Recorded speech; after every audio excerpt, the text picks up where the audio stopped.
saya ingin mengucapkan terima kasih atas kebodohan dari relawan Anies Baswedan dalam membangun narasi-narasi palsu, karena ini menyadarkan kita bahwa ternyata masih ada saudara-saudara kita yang bodoh, saudara-saudara kita yang berpikiran sempit dan berpikiran jahat untuk menyesatkan orang lain. Bagi relawan Anies, siapapun dia saya tidak tahu, mbok ya pinter sedikit aja, jangan banyak-banyak, sedikit saja membaca buku literasi tentang hierarki agama lain, supaya jangan membuat caption atau judul yang sangat gambleh dan bodoh, kekoplak, dan membuat kadal gurun terpingkal-pingkal. Karena apa? Kok ada uskup sejabodetabek? Lucu tuh, kayak ini aja sudah teman-teman Katolik akan tertawa ngakak.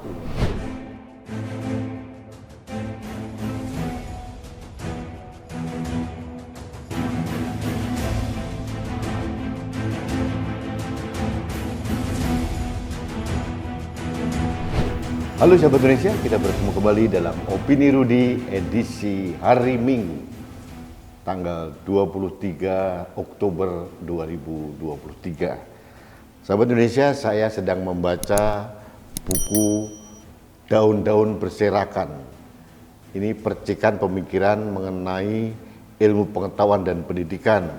Ini ditulis oleh mantan rektor di Universitas saya pernah kuliah di sana, IPB, namanya Profesor Andi Hakim Nasution. Beliau ini adalah ahli statistik dan saya sangat berkesan dengan almarhum yang luar biasa.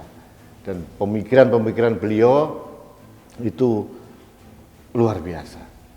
Jadi saya bangga pernah mempunyai pimpinan universitas rektor di mana saya kuliah dan saya lulus di IPB, ada Andi Hakim Nasution. Ini kebanggaan alma mater kamu di IPB. Nah, ada percikan pemikiran mengenai ilmu pengetahuan dan pendidikan. Nah, ini saya terpaksa menyambung-nyambungkan ini masalah ilmu pengetahuan dan pendidikan. Ini terkait dengan mantan Menteri Pendidikan dan Kebudayaan Anies Baswedan, nah, yang dipecat oleh Pak Jokowi karena dianggap tidak mampu, tidak perform menjadi menteri. Terus kemudian dia berdiri di seberang Pak Jokowi dan sampai sekarang, dan bahkan sekarang sudah dicapreskan oleh Partai Nasdem menjadi calon presiden tahun 2024. Nah, ada relawan-relawan yang mendukung Anies Baswedan, wajar saja. Pencalonan dirinya wajar juga. Keinginan Anies untuk menjadi presiden wajar juga. Tidak ada masalah, tidak ada yang salah di situ. Yang salah itu adalah cara-cara yang ditempuh oleh kelompok-kelompok yang mendukung Anies, termasuk Anies Baswedan sendiri ya. Itu seolah-olah membiarkan dengan cara-cara yang norak dan kampungan gitu loh. Kemarin dibuat suatu berita yang hoax bahwa Anies ditakbiskan menjadi bapak toleransi beragama, ternyata juga palsu. Aneh bin ajaib. Nah, satu lagi, ada lagi yang menjadi heboh, itu adalah seolah-olah Anies Baswedan didukung oleh semua uskup se-Jabodetabek. Saya bingung, memang se-Jabodetabek ada uskupnya? Memang uskup itu setiap kota ada uskup gitu? Nah, ini koplaknya ini. Koplaknya orang yang membuat hoax ini. Nggak mengerti tentang hierarki dalam agama Katolik.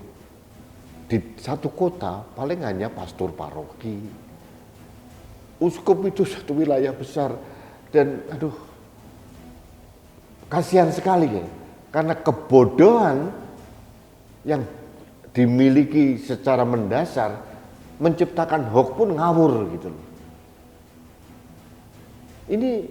Ini membahayakan juga nih. Kebodohan itu kalau merajalela juga membahayakan gitu. Nah, alhamdulillah puji Tuhan bahwa narasi atau berita palsu ini langsung dikonter oleh Uskup Agung Jakarta. Bagus, ada suratnya resmi. Tidak benar Keuskupan Agung Jakarta atau mungkin Uskup Agungnya sendiri mendukung Anies Baswedan. Anies Baswedan memang pernah datang untuk pamitan karena mengakhiri tugasnya sebagai Gubernur Jakarta. Tidak ada yang istimewa, pamitan biasa, tidak ada dukung-mendukung. Apalagi gereja. Gereja ini tidak akan masuk ke wilayah politik. Gereja ini terlalu anggun, terlalu tinggi untuk dikotori oleh politik-politik praktis begitu. Jadi ini apa ya, noraknya sudah levelnya nggak jelas gitu loh. Beritanya Anies Baswedan didukung uskup se-Jabodetabek itu kan gambleh, nggak jelas itu. Ini kan kebodohan yang sangat akut gitu ya. Jadi orang yang membuat ini, narasi ini memang koplaknya ini. Saya nggak tahu relawan Anies mana yang membuat hoax seperti ini. Nah, kalau hoax yang dibuat orang bodoh dan koplak, kemudian diterima oleh masyarakat yang bodoh dan koplak, ya ini berbahaya. Makanya saya bersyukur ada klarifikasi dari Keuskupan Agung Jakarta untuk mengklarifikasi bahwa gereja tidak mau ditarik-tarik ke masalah politik, apalagi politik praktis. Gereja ini adalah gembala umat, sudah mengarah ke sana, dan seharusnya tokoh-tokoh agama yang lain seperti itu. Tokoh agama itu netral, menjadi gembala umat. Jangan tokoh agama mendukung ini, mendukung itu. Jadi akhirnya menjadi rancu dan bisa juga memecah belah jemaatnya. Saya menyayangkan juga kalau ada kiai atau ulama atau pendeta atau pimpinan agama yang lain mendukung seseorang menjadi presiden atau siapapun gitu. Jangan. Menurut saya pimpinan agama itu harus di tempat tertinggi sebagai penggembala umat. Jangan masuk ke wilayah kotor yang abu-abu yang bernama politik praktis ini. Jangan.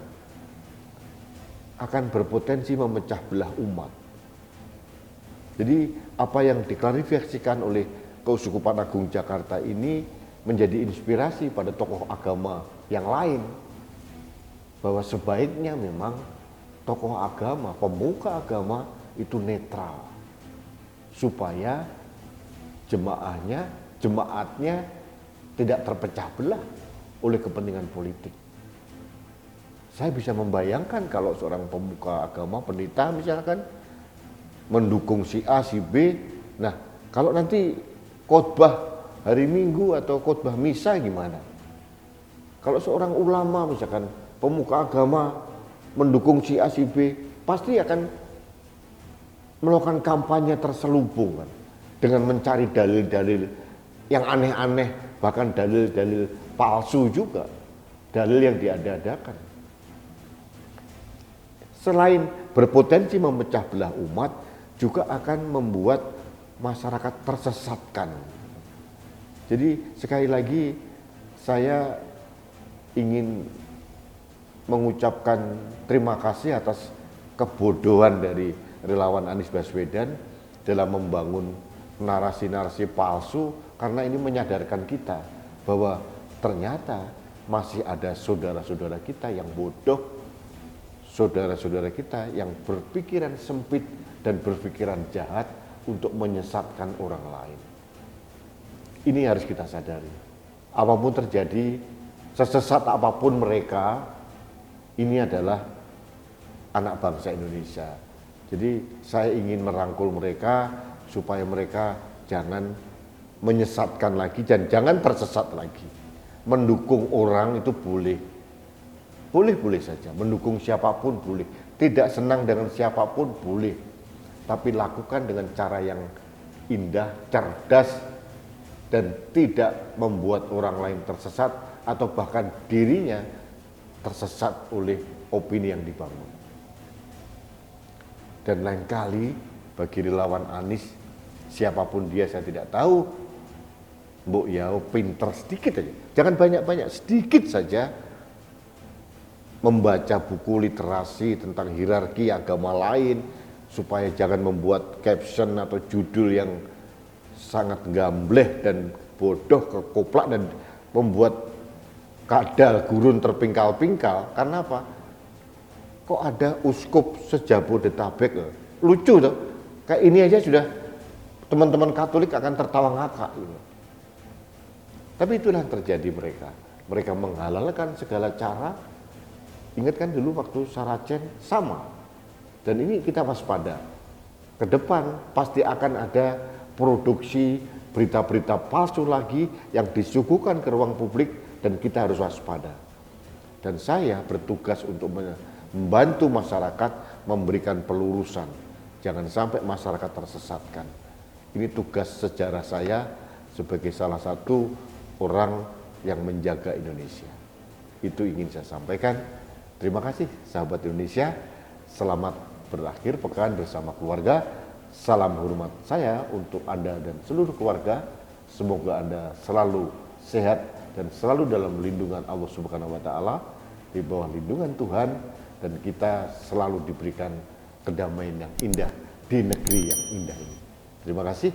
Salam satu Indonesia, salam Pancasila. Saya Rudi Eskandar.